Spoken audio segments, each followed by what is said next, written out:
Executive Director's Message by Donald D. Overton, Jr. A small photo accompanies this issue's Executive Director's Message, the customary thumbnail image of Don Overton with a faint smile. The photo is like that described for other columns, with the photo subject wearing the same BVA dress shirt against an identical background. There is no corresponding caption with the image. Don's message begins with the following. Many of our BVA members and their families are probably aware already that October was Blind Awareness Month. Even more are probably aware of the significance of October 15th, originally designated in 1964 as White Cane Safety Day. One of our sister organizations in the blind community prefers to use the term White Cane Awareness Day, while presidential proclamations, VA, and other federal government agencies have more recently adopted Blind Americans Equality Day as the preferred terminology.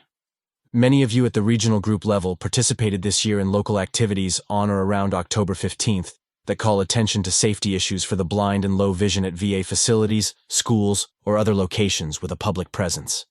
Thank you for your efforts to promote BVA and the organization's service to veterans at these events. Another important date more recently passed, of course, is Veterans Day, an actual federal holiday always observed on November 11th. Although I look forward to this day every year, the holiday seems to gain greater meaning with each Veterans Day that comes and goes.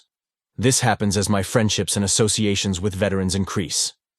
Our fellow veterans are our heroes, and their service and contributions mean more to me now than ever before, as both BVA and VA together expand our outreach and concern from the estimated 120,000 blinded veterans to nearly 1.1 million low-vision veterans.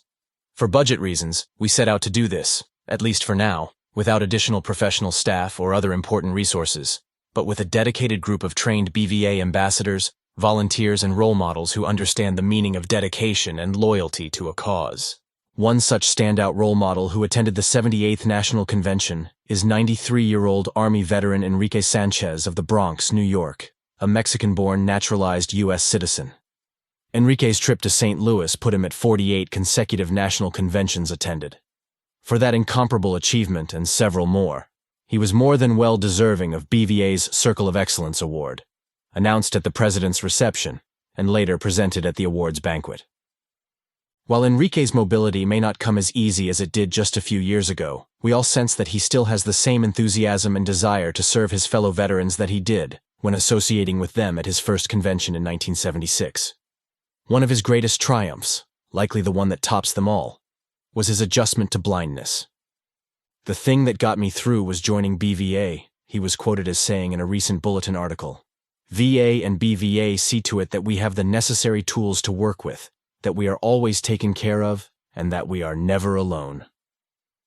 As BVA continues its attempts to keep up with ever-expanding workloads, we must still take time to salute, publicly recognize, and serve veterans like Enrique for their sacrifice, service, and mentorship.